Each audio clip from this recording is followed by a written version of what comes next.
Well, hello, everyone, and thank you for joining us this evening for a very special edition of COS Live. I'm your host, Rita Peters. I'm the Senior Vice President for Legislative Affairs with Convention of States, in addition to being one of your co-hosts for COS Live. And guys, today, Andrew Luce, my regular co-host, is not here because, in fact, his wife is having a baby. So he definitely gets a pass for today. But I am really excited to announce that for today, which is our 10th anniversary celebration episode for Convention of States, I have a very special guest host to join me. And you'll never guess who it is. I can't do a good drum roll effect with my mouth, so I'm just going to tell you it's none other than Producer G, Garrett Humbertson. Producer G, Andrew and I have been trying for months to get you on this side of the camera. I was so excited when you agreed to join me for this very special 10-year COS anniversary edition episode. How does it feel to be on this side of the camera, Producer G? I gotta be honest, I still prefer being behind the camera, but this is such a special occasion and I just had to be a part of it. We're celebrating 10 years of grassroots activism, so it's incredible. It's good to be with you, Rita. Yeah, thanks for joining us. Thanks for stepping up. Yeah, it's a big episode today. I'm really excited. So I get asked all the time by people who I'm telling about Convention of States, how far have you come? Well, Convention of States launched 10 years ago this month. It started with two statesmen, Michael Farris and Mark Meckler. And last week, we exceeded 2.5 million petition signatures. We have 19 states on board, several more on the brink. But the best part of this is that we're equipping the grassroots army across the country to restore self-governance in America. We will unveil in tonight's episode a brand new video reviewing 10 years of milestones for Convention of States. And then Producer G and I will take turns giving our favorite moments from the movement's history. I also want to say, stick around until the end of today's episode for the COS Live mailbag. Drop a comment or a question below to get featured. Who knows, your question or comment might be featured on our next episode. But first, right now, we're going to go to Mike for our Article 5 trivia giveaway. Mike?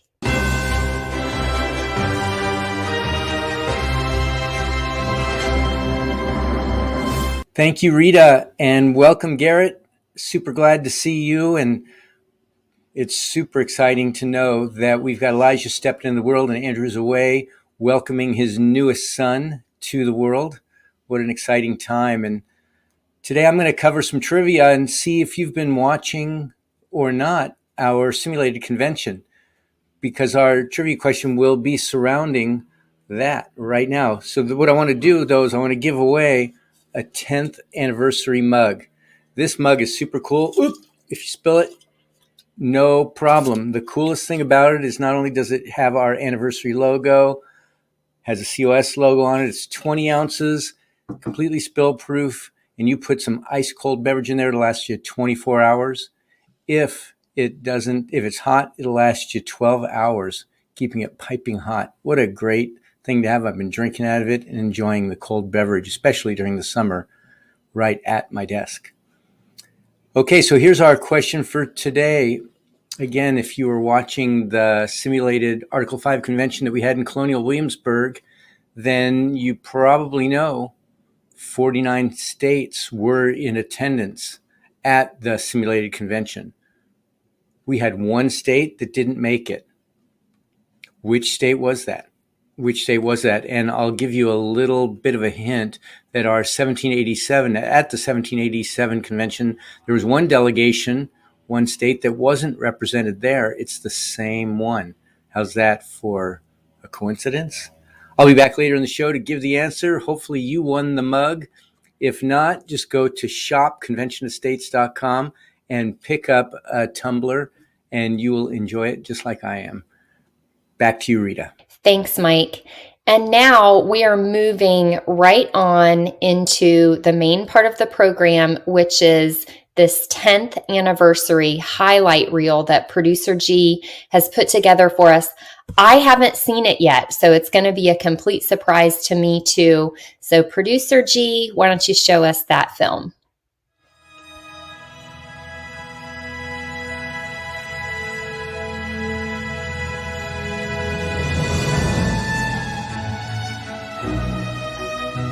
And what's been missing from this and what we intend to bring to this is the grassroots mobilization that needs to put this over the top.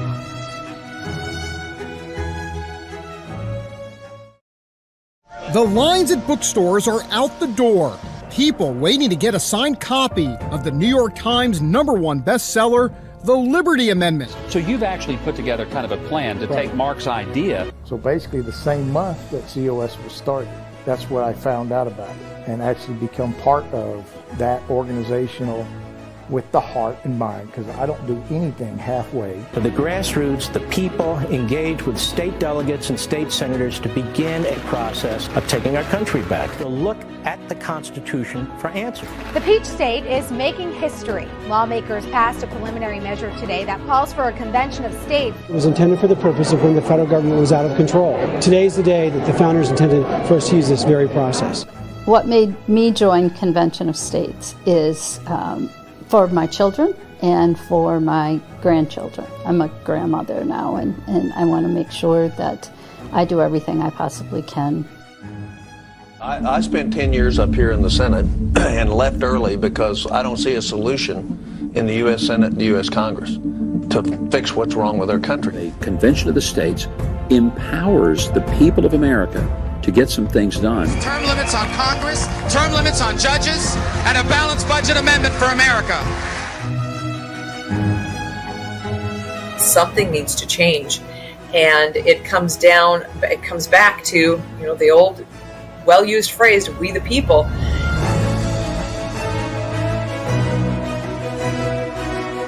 I want Texas to join other states in calling for a convention of states authorized in the Constitution to propose amendments to fix America. This is not Republican or Democrat. It's not liberal, conservative. This is about the people of America having the power to make the decisions and bringing that back from the federal government. Watch people light up and realize that they do have a voice. A force to be reckoned with. I was blown away. I was like, oh my gosh, this is the answer to so many of the problems that we have. It was like God sent me the answer. This is what you need to do to help correct the course that we're currently on.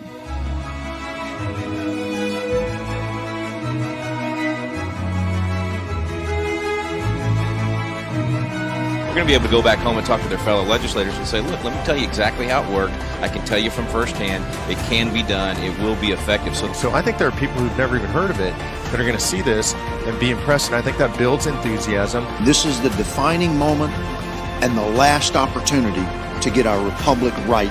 We need a solution as big as the problem. I ask you to stand in the shoes of our forefathers, to be brave, to act boldly, and to call an Article 5 convention to amend the Constitution. Thank you very much. This is the state of Arizona exercising the authority that was given to us by our founders. Will we join George Mason in stepping forward in faith? They want radical, pull them up by their roots change. They want to have a constitutional convention. A Soros-connected organization signed a letter declaring a campaign to stop the Convention of States movement. Why are these Soros-connected groups so bent on defending the status quo in D.C.? Because they like it the way things are. I've come to realize that Congress is never going to stop spending. It's never going to restrict its power. I'm convinced that this is something that can happen.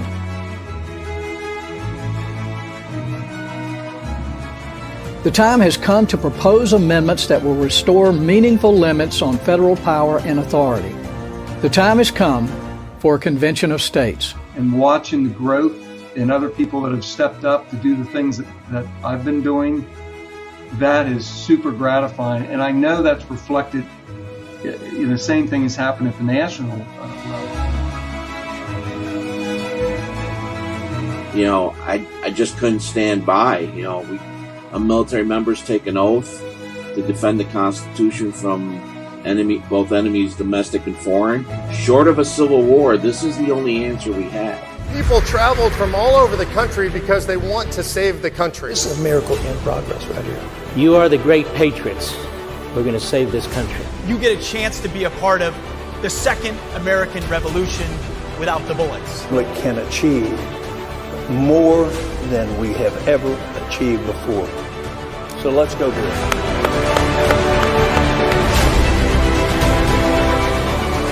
And I tell people all the time, don't look at your TV screen, your computer screen, or your phone screen to find a person who's going to save America. If you want to find that person, look in the mirror. Life's intended to be a battle. We're in to survive. We're in to compete. We're in to achieve. I'm in this to the end. Whenever that is.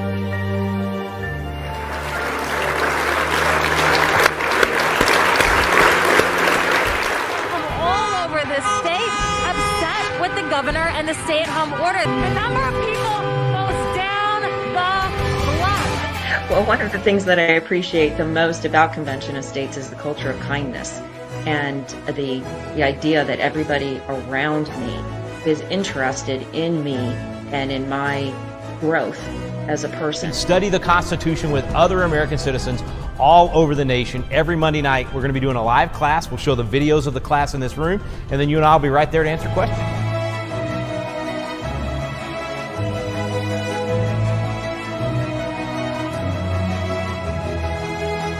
You are the last line. Give people hope. Give them a cause to unite behind, to get excited about that, yes, they can make a difference. They can change things.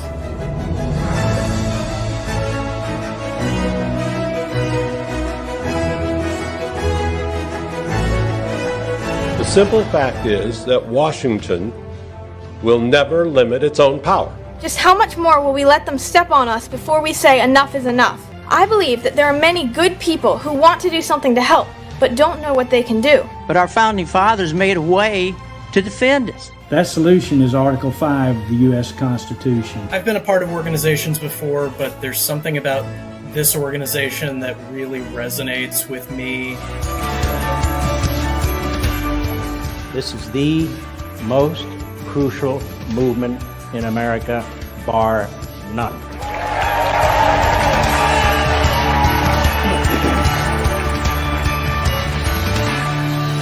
As this was taking place, I called Mark and said, is there a way I can return to Convention of States?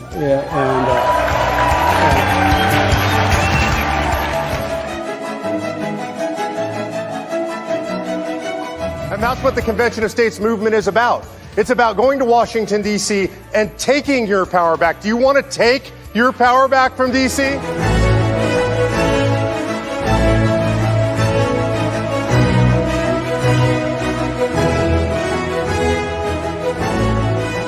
This is within the Constitution for a reason. As governor, I'll work with governors and legislators in other states to move the Article 5 process forward. An Article 5 convention with the states is a much more measured, careful process that, as we know, takes years to put it all together. Hey guys, Mark Meckler here, president and founder of the Convention of States Project. 10 years ago, my co-founder Michael Ferris and I founded the Convention of States Project, and can't believe it's been 10 years. So much has been accomplished over the last 10 years, and all of it because of the hard work of activists like you. We built Convention of States for you, but really, it's you who make it happen. As I look forward to the next 10 years, I'm sure one of the things we're going to do is we're going to call America's first Article 5 convention under the United States Constitution. And when we do, all credit's going to belong to you, because you, the activists, are the ones who are going to make it happen. If you're not involved with Convention of States already, go to conventionofstates.com to get signed up today, because you need to be part of the movement that's going to save America. you have outdone yourself with this video. What an amazing recap of the past 10 years of Convention of States. I don't know how you do it. I don't know how many hours of footage you had to go through to pull all that together, but it's an amazing video. And I'll just tell you, my favorite thing about that video is how it really does a great job of portraying what really sets Convention of States apart as an organization. You know, there have been other efforts centered around Article 5 before, trying to get an Article 5 convention for various purposes, balanced budget amendment, term limits, various different things. Those are generally led by legislators or by leaders of a nonprofit organization, and that's all well and good. But what sets Convention of States apart is it really and truly is and has been from the very beginning a grassroots organization. And that was always very intentionally the plan, is that we needed to build a grassroots army to then work through their state legislatures to get this done. And I love all of the clips of the grassroots. We have a volunteer-led grassroots team in every single state in the nation. And that's huge. So I love how this video really is appropriately a tribute to the grassroots. So I know this might seem weird because I know you made that video, but I just have to ask, what were some of your favorite moments to remember and relive as you put that video together? Yeah, well, I just want to pick up on something you said, Rita, which is from the very beginning, Convention of States is about being a grassroots organization, and that's different from any other Article 5 attempt that's ever been done before. And we know that an Article 5 Convention of States has never happened before. And our theory of Convention of States is because there's never been a mobilization of the grassroots in this way. And what's amazing is you saw that from the very first clip in that video. It's Michael Farris in 2013 at ALEC. Before a group of state legislators, he's like, I know you legislators have heard about Article 5 before, but look, this is going to be different because it's going to be grassroots based. It's going to be from the people. And we believe that's what's going to get it done. And so you're right, Rita, that's what has set the movement apart. And really, you know, it's about a bigger vision than even calling the first Article 5 convention, which is a big flex in and of itself to do something that's never been done before. But what we really need is a reawakening in America of self-governance, and for the people to keep their government accountable. That's the vision of Convention of States. It's a long-term vision. It's not a one-time event, even though we believe that that will be a history-changing event. And so absolutely, that is what sets Convention of States apart, and it's always been the citizen grassroots army. And I know you've had the same experience, and I get to be on the road sometimes to film some of these events and to get to meet the great Americans that are part of this movement, who volunteer their time, their talent, their treasure. It's just incredible. The people that you meet are just amazing that have joined this movement, and they're gonna save this country.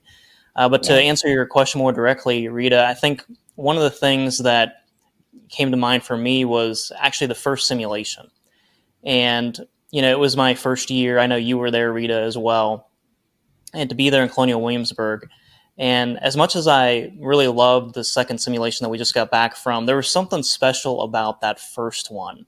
Just like, I think, you know, like when that roll call was being called, you know, the tears come to your eyes. There's just it's like something cosmic was happening there.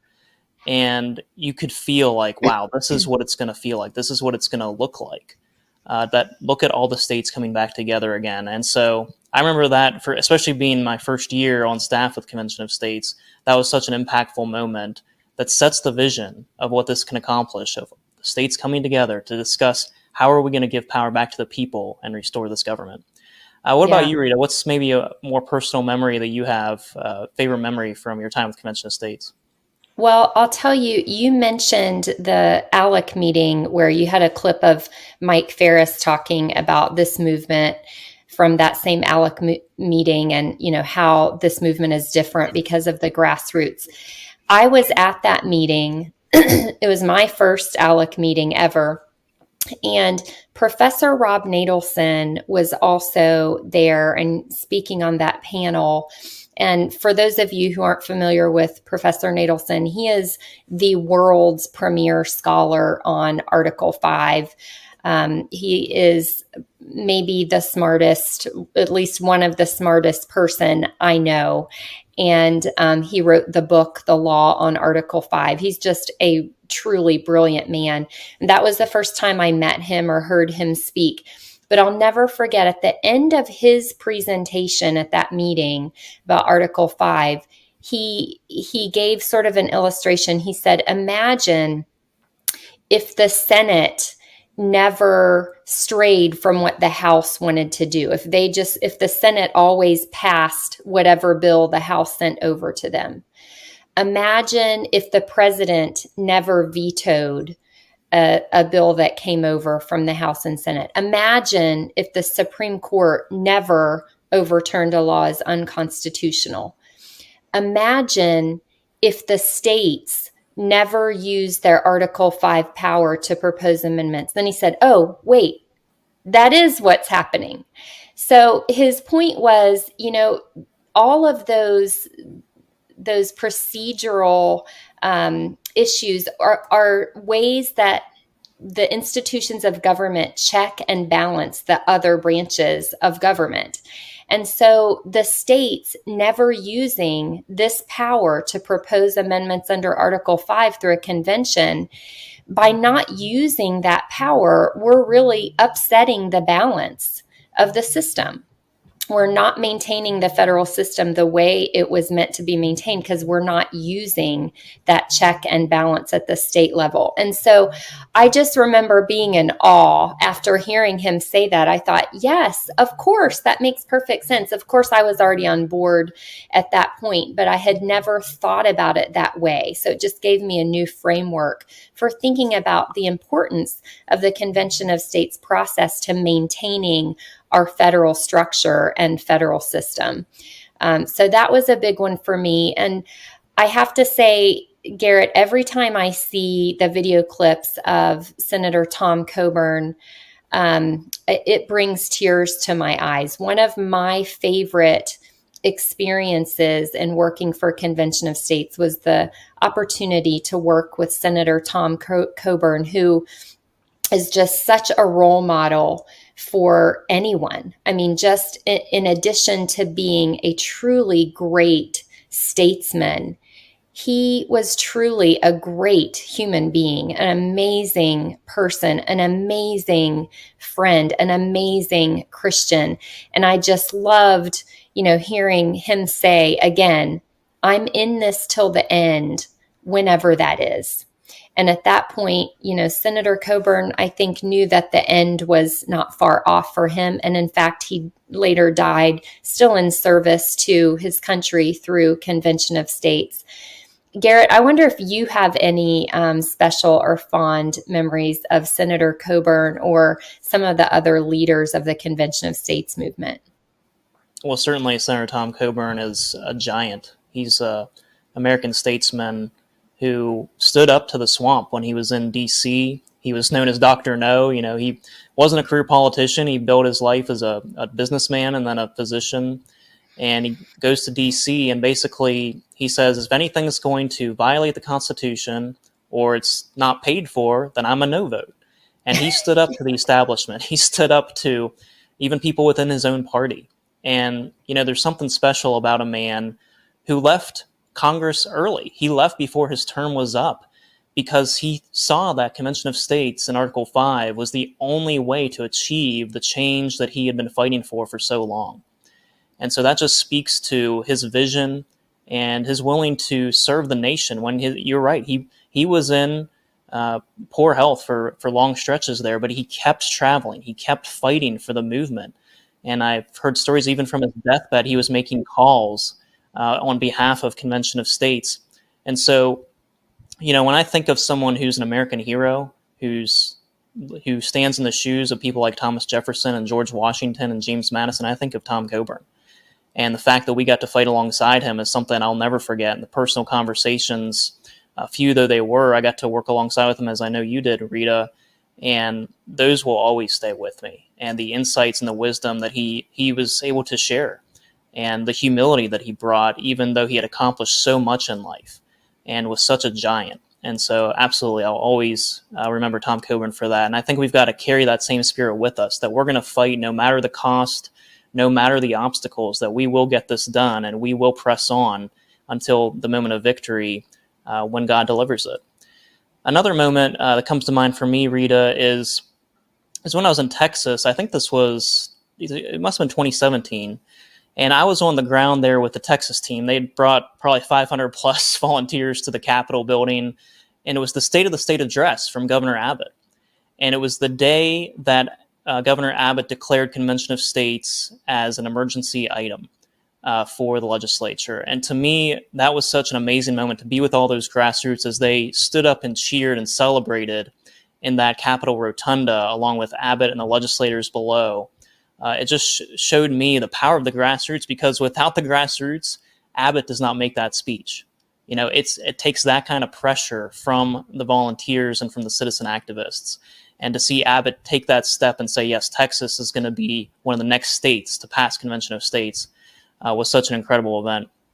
Rita, I want to toss back to you with this question. What do you think? We've had 19 states pass the application so far. We need to get to 34. And we're over halfway there. But you've been around since the beginning. So are there any states that have passed that really stood out to you when that vote was tallied up, that felt really satisfying or was really memorable for you? Yeah, well, I think one, and maybe this is just because it's a recent memory that it's special, but I remember in West Virginia, when we passed there just last year, right? Yeah.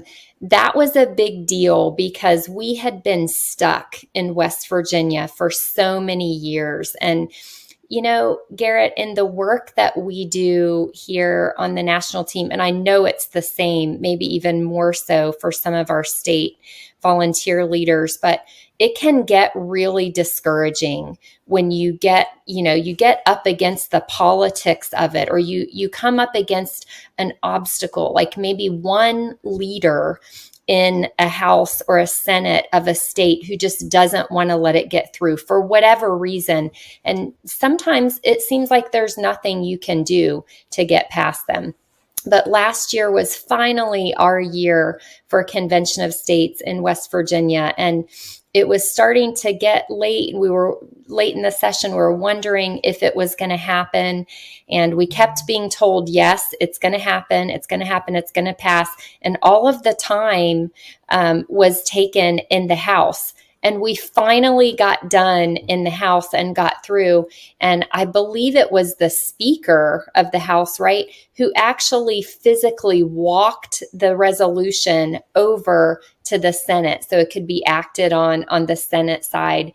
And that was just, it was so gratifying to see that kind of excitement. And, you know, yes, we did this in West Virginia, and we're proud of the fact that we did it in West Virginia. And then of course, it passed on the Senate side on a voice vote, if memory serves. But that was, I have to say, that was my favorite state to get passage because of that. And, I want to go back for a minute, Garrett, to talking about some of the, we talked about the grassroots. The grassroots are the most important element of what we're doing. Absolutely. We also, though, are blessed with some giants in the movement who just help drive the ball forward so much. And one of those is Mark Levin. Yeah. And in the video, it talked about Mark Levin, and he wrote the book, The Liberty Amendments, which came out the same month as Convention of States, the organization, got started. And what most people don't know is that that was not a planned thing. Mark Meckler and Mark Levin were working on the things they were working on at the same time without knowing it. And it was like toward the very end of that time period, like right before the book came out, that Mark Levin discovered that Mark Meckler was starting this movement, and Mark Meckler discovered that Mark Levin was releasing this book. And so it's just, some people think, oh, wow, what a wild coincidence. And I say, and I know Mark Meckler and Mark Levin would also say, no, it wasn't coincidence. It was providence that was happening at the same time. God was moving in the hearts of those two great men, along with Michael Ferris, who was also working with Mark as a co-founder. God was moving in their hearts to be doing the things that they were doing. What did you think of that, Garrett? I was a big Mark Levin fan in 2013 when Levin started talking about this project called the Liberty Amendments, and he would be releasing this book. And I remember that totally changed my paradigm, that, oh my goodness, the Constitution actually has a solution big enough to solve the problems that we all see, because it was clear that elections was not the answer and that no one person could actually solve all of these huge structural issues. And so I'm like, wow, I had never heard of this before. It's in the Constitution even. We've never used it. How have we never used it? And then to quickly find out that, oh, it's not just an idea. It's not just a best-selling book, but there's actually an organization that just started. And when I heard that story of it wasn't coordinated, I always assumed that it was coordinated, between Mark Meckler, Mike Ferris, and Mark Levin. To hear that it wasn't, that just shows that there's something special about this movement. There's something providential going on, and it's going to happen. I firmly believe that this is going to happen and that we are going to save the movement. And, it reminds me, I was such a huge Levin fan, and I still am. And it reminds me of the time when there was a recording of Levin's show, Life, Liberty, and Levin. And Mark Meckler and Tom Coburn appeared on that program, and I was able to be on the set. I was invited on the set, and that was such a cool day. I just was totally nerding out, from a video standpoint and everything. And it was back in the days, I think he has a smaller set now. It's his home studio, but he had a huge studio here a few years ago, and it was just beautiful. And to meet Levin in person, to have lunch with him, and to see Mark and Tom Coburn have that conversation with him on the set about Article 5, about Convention of States, about these huge problems that we actually have a solution for. I was just on cloud nine. And so that has to be one of my favorite moments as well.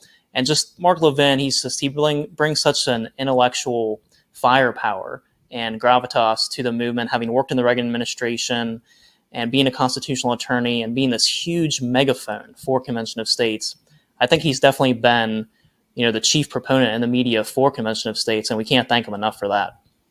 Absolutely.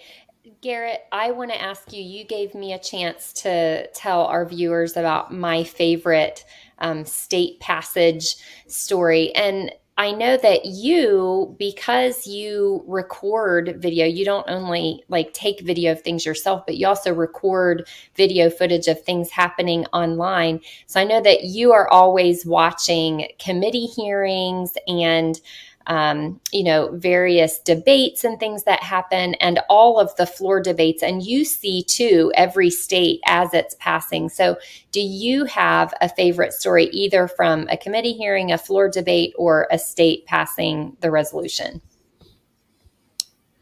I keep going back to Nebraska for some reason, because in my mind, Nebraska was like one of our most difficult states. It was this strange, if you will, unicameral system. They have a filibuster rule. Even though we had a strong majority support in the legislature there, or the unicameral, we just couldn't seem to get over this filibuster bar. And so I kind of always assumed, it'll be like the 32nd, 33rd, 34th state. They'll be one of the last ones because of that weird filibuster rule. And when it started happening last year, it was through a wide range of procedural moves that the team there made, that Senator Steve Halloran made, and just the intelligence to do those kind of moves. And honestly, it felt like providence. It felt like many miracles happening along the way to get to that stage. I think it happened over a series of sessions, actually, to get to that point. Yes. Rita, you know better than I am, sure. And so for me, I create these victory reels every time we have a victory. I'm like putting together a victory reel all of a sudden, because I'm like, oh my gosh, we're gonna pass in Nebraska. And not only were we going to pass, but it was going to be the state that we hit the halfway mark on as well. And so what a huge achievement for the Nebraska team, for Senator Steve Halloran, who was the point of the spear there in Nebraska, for Dave Schneider, the regional director with Convention of States. I don't know, that one always stands out to me because it was like such a Herculean task to get that passed in Nebraska. I don't know. What's your perspective on that one, Rita? Yeah, it was amazing. And it brings tears to my eyes. Again, it sounds like I cry all the time. I don't that much, but it does bring tears to my eyes when I remember back on how much Senator Steve Halloran, our Nebraska sponsor, had to do in order to get our application passed in Nebraska. And, I think about how we today look back on the founding fathers and we just are in awe of what they did, how brave they were, and how just they were statesmen. They sacrificed their own interests to do what was good for the country. And we still have people like that all over the country today. Senator Steve Halloran is one of them. And what some people don't realize is it's not just that he knew the rules, knew how to work the rules, developed a really smart strategy to pass the resolution. Senator Halloran is one of many of our sponsors across the country who uses his own political capital to do something that he believes is the only way to really restore the republic. And it just, it does bring tears to my eyes as I think about the sacrifices that these statesmen make all over the country. Every state we have legislative sponsors. In some states, we have champions. And I am just so honored to work with them. So thrilled that I get to know them, and just inspired and encouraged by them. So, Garrett, do you have anything else before we go on with the rest of the program? Anything else you wanted to share, thoughts that you had as you made the video, or just as you look back on your time with Convention of States? Well, I just feel so blessed to be part of this movement. It was not expected that I would be on staff with Convention of States, but when I got that call from Mark, that was, a life-changing moment where I get to combine my passions for American freedom with my passions for story and filmmaking. And so what an incredible journey that we're on, and getting to chronicle this journey of getting to save the Republic. That's something that will always mean so much to me. And no matter what it takes, no matter how long it takes, you heard Kevin Lundberg in that video towards the end saying, it takes years to build something like this because it's such a high bar in the Constitution. There's so many states nowadays that it takes a lot. It takes millions of people working together, legislators, along with citizens, along with the staff to equip and support and give them the resources. But we absolutely are going to get there, and we have the confidence and the will to do it. And I'm excited, Rita. Producer G, you bring so much to this movement. It is an absolute privilege to work with you, and your videos and story production. It's all amazing. And I know I speak for the whole national team and the whole national grassroots movement in saying thank you so much for what you do. And thanks for being my co-host today and not leaving me out here all alone. It's been fun. Yeah, I might have to do this more often. Who knows? Sounds good to me. Okay, folks, with that, we are going to go back to Mike Ruthenberg for our Article 5 trivia answer. Mike?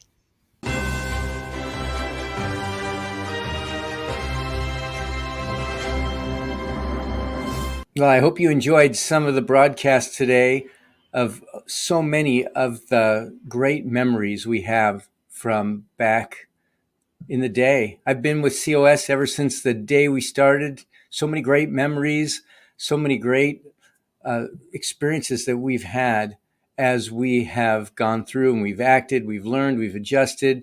We've seen some great victories. Of course, we've seen some stinging defeats. I hope you really appreciate all the work that has gone into making the Convention of States exactly what it is. And again, we owe a great debt of gratitude to you guys.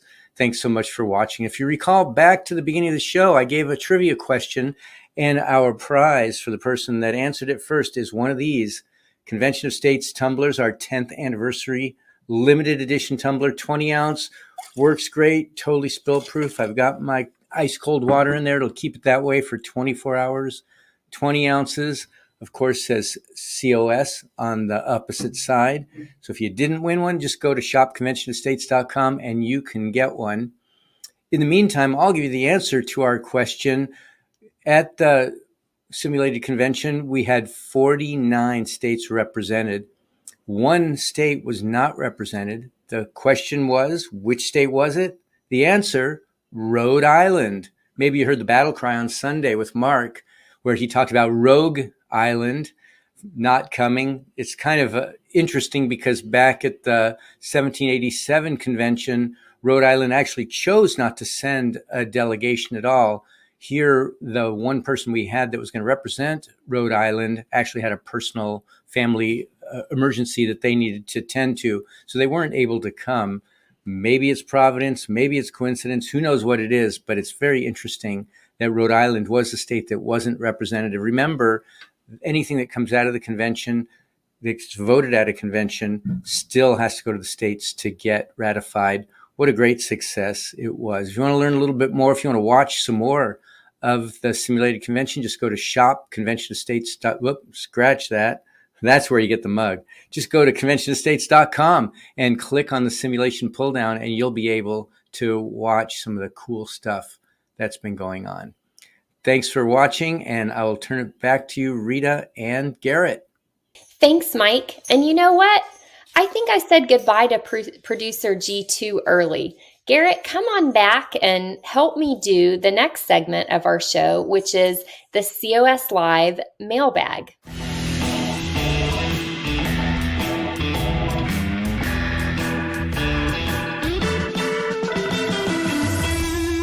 We've got a lot of comments and questions this week, so be sure to drop those in on YouTube, Facebook, Rumble, Twitter, or is it X these days? Can't keep track.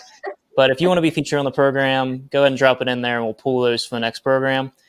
First one actually comes from Senator Jason Rapert. I know you know that name, Rita. And Yep. he commented on one of our broadcasts and says, "Thank you to Convention of States for ensuring the Article 5 process is understood and for educating American citizens on this important provision in the U.S. Constitution. And we at the National Association of Christian Lawmakers will be praying sincerely for America and our future."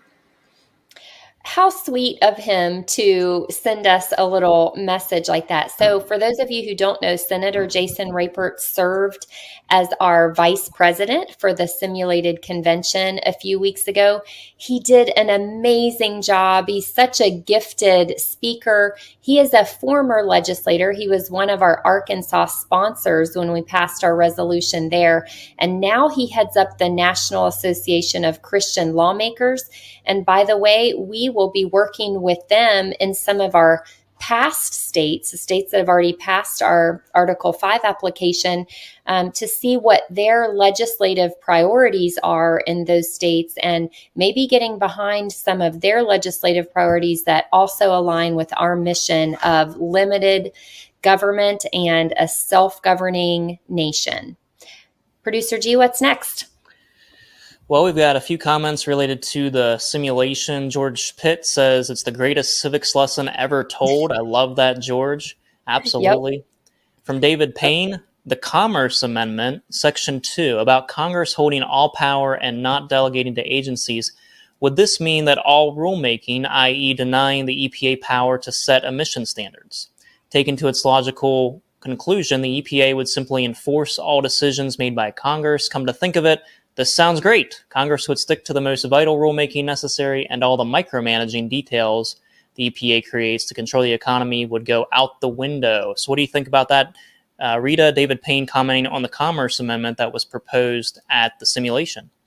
Yeah, I think he's got it exactly right. I think it would be a great thing by requiring Congress to be the one to make rules and regulations that have to do with the Commerce Clause and not letting Congress just delegate that to agencies, I think you're going to end up with a lot less red tape. Plus, the rules and regulations that are created are being made to the people who are actually elected and thus accountable to we the people. So I loved that amendment proposal, and I'm glad David Payne likes it too. Amazing. We've got 2 more comments, and then we'll finish it up with one more question. The Web Assist says the COS is needed. So many issues can be solved with this. The feds have gone way too far. I couldn't agree more with that. And then Kay Roberts says this exceptional measure is what will prevent the U.S. from falling the way that history's republics have collapsed into despotism. What do you think of those 2 comments, Rita? Yeah, absolutely. That's the idea. Absolutely. And finally, Deanna Sutherland, 7062, asks, how many states do we have aboard? America needs the states to give the power back to the people. We had 49 states attending the simulation. Of course, Rhode Island didn't show up. I want to congratulate Woody Jenkins, who was the convention president. What's next for Convention of States? Well, what's next, hopefully, for Convention of States is more states passing the resolution, getting on board with the other 19 states that have already passed our application for an Article 5 convention. We need to get to 34 to make that convention happen. And of course, we are well on our way. If you are watching today and you haven't already done your part, please do it now. Go to conventionofstates.com and click on the Take Action tab. Sign the petition if you haven't already done that. Contact your legislators and definitely get involved with your state team so that you can be part of the strategy in your own particular state. Every state has one, and we need all of you to get involved and do your part. Thanks everyone for watching. Now we've got a country to save, so let's get back to work. Thanks for joining us.